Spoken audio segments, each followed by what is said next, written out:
یا اللہ وہاں گزرے ہیں، تو وہاں پر حضرت جلال الدین بخاری رحمۃ اللہ علیہ موجود تھے، محبوب سبحانی رحمۃ اللہ علیہ بعد میں آئے۔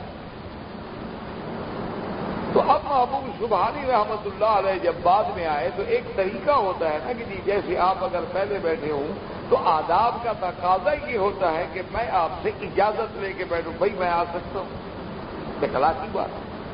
تو حضرت نے جلال الدین بخاری رحمۃ اللہ علیہ کی خدمت میں پیغام بھیجا کہ فقیر بھی چلتے چلتے اس مقام پہ آ گیا ہے اس شریف کے، اور یہاں پر چونکہ آپ مجھ سے پہلے فروکش ہیں تو کیا مجھے اجازت ہے کہ میں بھی اچ میں رہ جاؤں؟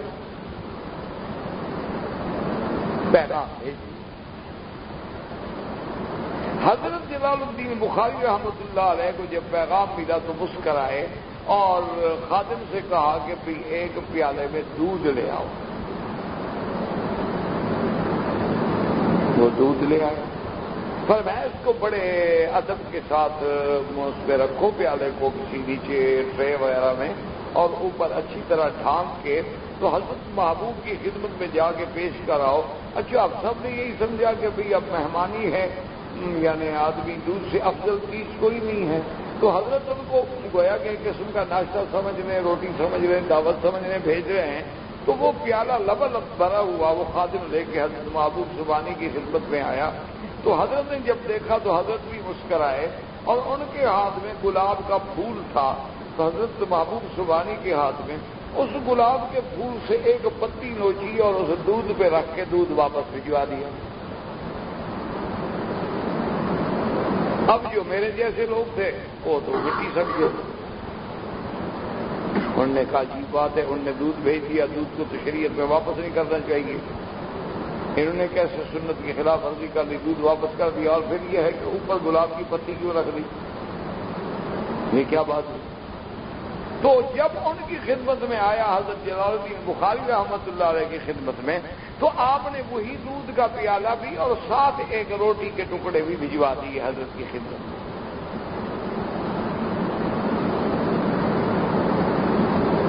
کچھ روٹی کے ٹکڑے جو تھے وہ چھوٹے چھوٹے وہ بھی حضرت کی خدمت میں بھجوا دی۔ حضرت محبوب سبحانی نے فرمایا بھی الحمدللہ اجازت مل گئی۔ تو اب میرے جیسے جو بیٹھے تھے خشک مولوی، جن کا کام ہی صرف اعتراض کرنا ہوتا ہے، بعض مولوی اللہ نے صرف اسی لیے پیدا کیے ہیں کہ صرف اعتراض کریں اور لوگوں کو کافر بنائیں، ان کو اسلام سے نکالیں، اللہ ہدایت دے انہیں بھی۔ یہ جو فساد کر رہے ہیں یہ کون مولوی ہے؟ یہ مولوی نہیں ہے، سارے مولوی تو ہے۔ انہوں نے دین یہی سمجھا ہے نا کہ بھائی لوگوں کو مار دو، ہم مجاہد ہیں، اسی طرح جہاد کافروں سے کر رہے ہیں، شوق ہے جاؤ یہودیوں کو مارو، کسی نے منع کیا؟ مسلمانوں کو مارنے سے کون سا جہاد ہے بھائی؟ مسلمان ملکوں کو بدامنی کا شکار کرنا کون سا جہاد ہے؟ ایک ایسا خطہ ہے امن کے پورے عالم میں جس کی مثال تھی کہ عرب ایک ایسا خطہ ہے جہاں جرائم نہیں، جہاں قتل نہیں، جہاں خون ریزی نہیں، جہاں دہشت گردی نہیں۔ تم نے تو اس امن کو، اس عظمت کو ختم کر دیا دشمن کے سامنے۔ تم کوئی جہاد کر رہے ہو، فساد کر رہے ہو۔ تو بعض مولوی ایسے ہوتے ہیں دین ملا فی سبیل اللہ فساد، ان کو فساد کے بغیر مزہ ہی نہیں آتا، اور سارا دن جب تک کسی پر اعتراض نہ کریں چین نہیں۔ تو وہ جناب یہ ہے کہ میرے جیسے مولویوں کو تو مٹی سمجھ آئی۔ تو بعد جو بیٹھے تھے قریب والے، انہوں نے کہا حضرت کیسی اجازت مل گئی، ہمیں تو کچھ سمجھ نہیں آیا۔ انہوں نے فرمایا بھی فقیر نے درخواست بھیجی تھی کہ مجھے اچ میں رہنے کی اجازت دی جائے، تو حضرت نے دودھ کا بھرا ہوا پیالہ بھیج کے اشارہ فرمایا کہ یہاں اللہ والوں سے پہلے میدان بھرا ہوا ہے، گنجائش نہیں، یہاں پہلے ہی پاک لوگ کافی رہ رہے ہیں، تو آپ کی کوئی گنجائش نہیں، آپ کسی اور جگہ تشریف لے جائیں۔ تو میں نے پھول کی پتی اوپر رکھ دی، میں نے کہا اگر اجازت حضرت دے دیں تو جیسے یہ پھول اوپر گزارا کر گیا ہے نا، میں بھی اچ میں گزارا کر لوں گا۔ تو اس کے بعد حضرت نے پھر مجھے روٹی کے ٹکڑے بھیجے، اب ہمارے مہمان ہو، ہماری روٹی کھا لو، اب اجازت ہے آپ کو، آپ رہ سکتے ہیں، آپ میں اتنی صلاحیت ہے کہ آپ ان اللہ والوں کے ہوتے ہوئے بھی اپنا مقام پیدا کر لیں گے، اس لیے اب آپ کو میں اجازت دیتا ہوں رہنے کی۔ تو اب اس میں جو اشارات و کنایات تھے اس کو کون سمجھے گا؟ ہمارا کوئی مولوی ہوگا وہ کہے گا دیکھو جی اس سے بڑی کوئی جہالت ہے، یہ کوئی حدیث میں ہے یا قرآن شریف میں ہے کہیں لکھا ہوا؟ اب اس کا کیا علاج ہے؟ اس کا علاج پھر وہی ہوتا ہے کہ اللہ ہدایت دے، بس ہم تو صرف یہی دعا کرتے ہیں کہ اللہ ہدایت کے فیصلے کرے، کیونکہ الحمدللہ نہ محبت ہے، نہ بغض ہے، نہ کسی کو برا کہنے کا عادت ہے، اور نہ ہی اللہ ہمیں کام سے لگائے۔ ہم تو ہر عالم کا کسی بھی مسلک سے ہو احترام کرتے ہیں کہ اللہ نے اس کو اپنا دین دیا ہے، اس کے سینے میں قرآن و حدیث کا علم رکھا ہے، ہمارے لیے احترام چاہیے۔ تو اب دیکھیں کہ انہوں نے اشارے کو سمجھ لیا، ہم اشارے کو نہ سمجھ سکے، اور اگر آپ آگے جائیں گے غور کریں گے تو اشارات حدیثوں میں بھی ہوتے ہیں۔ جیسے کہ حضور صلی اللہ علیہ وسلم نے فرمایا کہ اپنی ازواج مطہرات کو کہ میرے بعد سب سے پہلے وفات جو ہوگی اور میرے قریب آئے گی اطول کن یدن، میری بیویوں میں جس کا ہاتھ لمبا ہوگا۔ تو بیویاں کہتی ہیں ہم نے تو ہاتھ پیمائش کرنے شروع کر دی کہ بھی کس کا ہاتھ لمبا ہے؟ تو ہاتھ بی بی سودا کا لمبا تھا۔ ہم نے کہا بھی یہ بیوی جلدی فوت ہوگی اور جلدی حضور صلی اللہ علیہ وسلم کی طرف چلی جائے گی، تو لیکن فوت بی بی زینب ہو گئی، بی بی سودا فوت نہ ہوئی۔ تو بعد میں سمجھ آیا کہ حضور کا اشارہ تھا اطول کن یدن، یعنی سخاءً، ہاتھ لمبے کا معنی یہ نہیں کہ ہاتھ لمبا ہونا خیرات زیادہ کرنے والی۔ تو بی بی زینب کیونکہ ام المساکین تھیں تو اس لیے اللہ نے ان کو حضور کے بعد زیادہ وفات کا وقت رکھا، تو اس لیے وہاں حدیثوں میں بھی اشارات ہوتے ہیں، بات کو سمجھا کریں، فقہ میں بھی ہوتے ہیں اشارات، ہر جگہ ہوتے ہیں۔ تو اب جناب یہ ہے کہ تزکیے کا معنی کیا ہوتا ہے کہ وہ ہمارے روحانی معالج جو ہوتے ہیں وہ قرآن و حدیث کی روشنی، کیوں اب قرآن کا حکم کیا ہے کہ اس کو ان کو پاک کریں، اب پاک کیسے کریں؟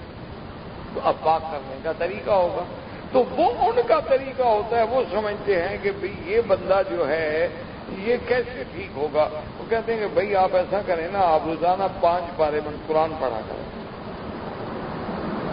آپ نے 5 سپارے قرآن روز ہر حال میں پڑھنا ہے، چاہے ہر نماز کے بعد 1 پارہ پڑھ لو، چاہے 1 وقت میں پڑھ لو۔ تو شیخ اس پہ ذمہ لگا دیتا ہے تلاوت کتاب، وہ سمجھتا ہے کہ اس کی اصلاح بس قرآن پڑھنے سے ہو جائے۔ اب دیکھتا ہے کہ نہیں اس کا جو ہے نا جی یہ ٹھیک نہیں ہوگا، تو وہ کہتا ہے کہ آپ ایسا کریں کہ تہجد جو ہے آپ نے پڑھنی ہے اور 8 رکعت پڑھنی ہے، اور ہر رکعت میں کم از کم آپ نے 4 رکوع پڑھنے، یعنی 32 رکوع قرآن جو ہے آپ نے تہجد میں پڑھنا ہے۔ اب وہ کہتا ہے کہ ایک رات کا وقت ہوگا، تہجد ہوگی، رحمت کی گھڑی ہوگی، پھر یہ اتنا لمبا قرآن پڑھے گا، اللہ کی رحمت آئے گی، اس کی اصلاح ہو جائے گی۔ تو اب وہ تزکیہ اپنے اپنے طریقے سے تزکیہ کرتے ہیں۔ بعض لوگ جو ہیں ان کو کہتے ہیں کہ تم کثرت سے روزے رکھو، تو اس لیے تو بہرحال میرے کہنے کا مقصد یہ تھا کہ یہ طریقے ہیں جن سے ہمارے اخلاق کی اصلاح ہو سکتی ہے، یعنی بگڑے ہوئے اخلاق کے لوگ جو ہیں وہ بھی سیدھے ہو سکتے ہیں۔ بہت سارے اچھا حضرت لاہوری رحمۃ اللہ علیہ میں نے زیارت کی ہے، لیکن میری بدقسمتی کہ ایک تو بچپنا تھا اور دوسرا یہ ہے کہ کوئی عقل بھی نہیں تھا کہ اللہ والوں سے کیسے ملتا ہے آدمی، بزرگوں کو کیسے ملنا چاہیے، ان کے کیسے آداب ہوتے ہیں ہمیں پتہ نہیں تھا۔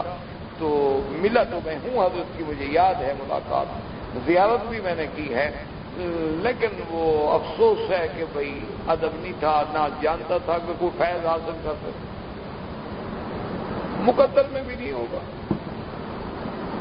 تو حضرت لاہوری رحمۃ اللہ علیہ کے بارے میں سنا، میں نے نہیں سنا یہ بات، یعنی مجھے سنائی گئی اور بہت لوگوں نے سنائی۔ انہوں نے کہا حضرت ہمیشہ فرماتے تھے کہ بھائی اگر کسی کی اصلاح مقصود ہے، لوگ کہتے ہیں کہ بندے ٹھیک نہیں ہوتے، اللہ والوں کی صحبت سے کیا ملتا ہے؟ تو فرماتے تھے میں فقیر کہتا ہوں کہ میرے پاس آ جاؤ، 40 دن کے لیے لنگر میں آ کے رہو، لنگر کا کھانا کھاؤ، جو کپڑے میں دوں گا وہی پہنو گے، جو روٹی میں دوں گا وہ کھاؤ گے اور جو میں کہوں گا وہ کرو گے، اور پھر 40 دن کے بعد مجھے بتانا کہ تمہاری اصلاح ہوئی ہے کہ نہیں ہوئی۔ اللہ والوں کی صحبت میں آنے کا فائدہ ہوا کہ نہیں ہوا؟ تو بڑے بڑے لوگ جناب، بڑے بڑے شرابی، بڑے بڑے نعوذ باللہ زانی، بڑے بڑے ڈاکو، بڑے بڑے قاتل، بڑے ظالم قسم کے لوگ حضرت کی خدمت میں گئے، اور ایسے انقلاب آیا کہ واپس آیا تو داڑھی ہے اور پگڑی ہے اور سنت ہے اور نمازیں ہیں۔ تو اسلام ہوتی، یہ نہیں کہ اسلام۔ ایک دفعہ حضرت امیر شریعت اللہ شاہ بخاری رحمۃ اللہ علیہ کی خدمت میں حضرت شاہ جی رحمۃ اللہ علیہ بڑے مرنج انسان تھے، بڑا کھلے دل کے لوگ تھے، ہنس مکھ آدمی تھے، اور ان کی صحبت میں سب آتے تھے، ڈاکٹر بھی ہوتے تھے، مریض بھی ہوتے تھے، ان کی صحبت میں شاعر بھی ہوتے تھے، کمیونسٹ بھی ہوتے تھے، اولیاء اللہ بھی ہوتے تھے، بڑے بڑے صنعت کار بھی ہوتے تھے، بڑے بڑے ٹیکنوکریٹ بھی ہوتے تھے، بڑے بڑے بیوروکریسی کے اونچے اونچے ستون بھی ہوتے تھے، اور فقیر بھی ہوتے تھے، طالب بھی، سب ان کی مجلس ایسی دربار عام ہوتا تھا، ہر آدمی آتا تھا، اور سب یہ سمجھتے تھے کہ شاہ جی مجھ سے زیادہ محبت کرتے، ہر آدمی مطلع۔ شاہ جی رحمت اللہ علیہ کی خدمت میں اس دور کا ایک آدمی آیا جو بہت بڑا آفیسر تھا، تو اور تھا بھی کیپٹسٹ قسم کا آدمی، بے دین آدمی، دہریہ قسم کا آدمی۔ اکثر چونکہ یہ بیچارے جو بڑے عہدوں پہ پہنچتے ہیں نا، سارے انگریزی سکولوں کے پڑھے ہوئے ہوتے ہیں، دین سے تو ویسے ان کو شغف نہیں ہوتا، ان کو اتنا پتا ہے کہ باپ دادا کہتے تھے کہ ہم مسلمان ہیں، ورنہ اور زیادہ اسلام سے ان کو لگاؤ نہیں ہوتا۔ تو صحیح سمجھتے ہیں کہ اسلام جو ہے یہ پرسنل معاملہ ہے بندے کا اللہ کے ساتھ، تو پرسنل معاملہ ہے، نماز پڑھ لیں ٹھیک ہے، نہ پڑھیں کوئی بات نہیں، کیا ہے یہ تو ایک ذاتی معاملہ ہے نا آدمی کا۔ وہ کہتے ہیں یہ عبادات جو ہے نا، یہ کیا ہے، یہ نہ عبادات دین ہے نہ معاملات دین ہے، باقی پتہ نہیں دین کیا ہے۔ بہرحال وہ حضرت شاہ جی کو کہنے لگا کہ شاہ جی دیکھیں ہم آپ سے محبت کرتے ہیں، آپ ساری ساری رات تقریریں کرتے رہتے ہیں، تکلیفیں برداشت کرتے ہیں، اتنی مشقتیں اور اتنی گلا پھاڑنا اور زور زور سے تقریریں کرنا، فائدہ کیا ہے شاہ جی؟ جو لوگ جیسے تھے ویسے ہی تو ہیں، کون سی تبدیلی آ گئی ہے کہ آپ لوگ اتنا محنت کر رہے ہیں؟ کیا فائدہ ہوا؟ لوگ جرائم اسی طرح ہیں، قتل اسی طرح ہے، ڈکیٹیاں اسی طرح ہیں، اور اسی طرح جھوٹ ہے، شراب ہے، رشوت ہے، زنا ہے، فحاشی ہے، اور ریانی، تو آپ کی تقریروں کا کیا فائدہ؟ شاہ جی آرام کریں، ریسٹ کریں، میں آپ کو کسی ٹھنڈی جگہ پہ بھجواتا ہوں، وہاں آپ کا انتظام کرتا ہوں، آپ 2-3 مہینے سکون کے ساتھ شاہ جی رہیں۔ کیا رات دن سفر، اور شاہ جی کی تو بڑا مثال مشہور تھی نا کہ آدھی ریل میں کٹ گئی زندگی اور آدھی جیل میں کٹ گئی۔ اور میں شاہ جی رحمت اللہ علیہ کہ بھائی ہمارے مقدر میں تو یہ تھا کہ جب ہم نے تقریر کی تو لوگوں نے کہا واہ شاہ جی، اور جب ہم جیل چلے گئے لوگوں نے کہا آ شاہ جی، بس اسی واہ اور آ میں ہم ہو گئے دیوان۔ انہوں نے کہا قوم یہی صلہ دیتی ہے، جب آپ تقریر کریں گے تو کہو سبحان اللہ، کمال ہو گیا، اور اگر کوئی تکلیف آئے دیکھا یہ بڑا افسوس ہے یار، آدمی تو اچھا تھا، پوچھنے بھی نہیں آئیں گے، یہ بھی پتہ نہیں کریں گے اس کے گھر میں بچوں کے پاس روٹی بھی ہے کہ نہیں۔ یہ قوم بڑی بے وفا قوم۔ تو اس نے کہا کہ شاہ جی اصل اس کا مقصد کیا تھا؟ وہ بے دین تھا نا، مقصد یہ تھا کہ ایک تو اپنی بڑائی بیان کرنی اور دوسرا لوگوں کو کہنے کہ مولوی کا کیا فائدہ یار، چھوڑے مولوی ایسے کام کرتے رہتے ہیں، ان کو تو بولنے کی عادت پڑ گئی۔ شاہ جی نے سنا اور فرمایا کہ ہاں بیٹے تم ٹھیک کہتے ہو، میرا رات کا جو موچی دروازہ لاہور میں جلسہ تھا، کیا خیال ہے تمہارا کتنا آدمی ہوں گے؟ اس نے کہا جی کہ آج کی اخبارات میں تو 1 لاکھ آدمی کی حاضری لکھی ہے، اور گورنمنٹ کے اعداد و شمار کا جو تقاضا ہے وہ 10,000 ہے۔ ان کی جو رپورٹیں ہیں کہ مجمع 10,000 کا تھا، اخباریں کہتی ہیں 1 لاکھ سے اوپر تھا، میری رائے یہ ہے کہ 20-25 ہزار حقیقی مجمع تھا، باقی جو ہے اخباروں والوں کو بھی اس بات سچی نہیں، ہمارے رپورٹروں کی بھی سچی نہیں، 20-25 ہزار آدمی کم سے کم تھا۔ شاہ جی نے کہا چلو بھائی ہم تمہاری بات مانتے ہیں، 20 ہزار آدمی تھا۔ شاہ جی نے فرمایا یہ جلسہ کب شروع ہوا؟ انہوں نے کہا جی عشاء کے بعد 8:30 بجے۔ کب ختم ہوا؟ انہوں نے کہا جی صبح کی نماز وہیں جلسہ گاہ میں ہوئی۔ تو انہوں نے کہا میرے بھائی 25 ہزار آدمی کو 8 گھنٹے کے لیے بخاری نے ہر گناہ سے روک لیا، یہ کوئی کام نہیں ہے۔ سگریٹ پینے والے کو سگریٹ سے روکا، حکے والے کو حکے سے روکا، جھوٹ بولنے والے کو جھوٹ بولنے سے روکا، غیبت کرنے والے کو غیبت کرنے سے روکا، دھوکہ دینے والے کو دھوکہ دینے سے روکا۔ 25 ہزار آدمی کو 8 گھنٹے کے لیے بخاری نے ایک جگہ باندھ کے بٹھا دیا اور ہر گناہ سے روک دیا۔ کیا یہ کم فائدہ ہے؟ اور طور سے لے کر کراچی تک علماء کے ایک دن کے جلسے گن لو اور حاضری گن لو، اگر علماء روزانہ 1 کروڑ آدمی کو بھی گناہوں سے روکے ہوئے ہیں تو ہم تو کام کر رہے ہیں، تمہاری فورسز کیا کر رہی ہے؟ تم ہمیں بتاؤ کہ تم نے کیا دیا ہے قوم؟ ہم نے کچھ نہ دیا ہو، اتنا تو دیا ہے کہ 1 گھنٹے کے لیے مسجد میں بیٹھے ہوئے ہیں، باوضو بیٹھے ہوئے ہیں، قرآن سن رہے ہیں۔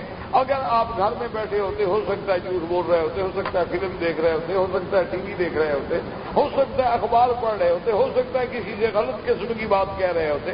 ان سب گناہوں سے بچنا یہ کم فائدہ۔ تو اس بیچارے کو پھر بات سمجھ آئی کہ ہاں بھائی بات تو ٹھیک ہے۔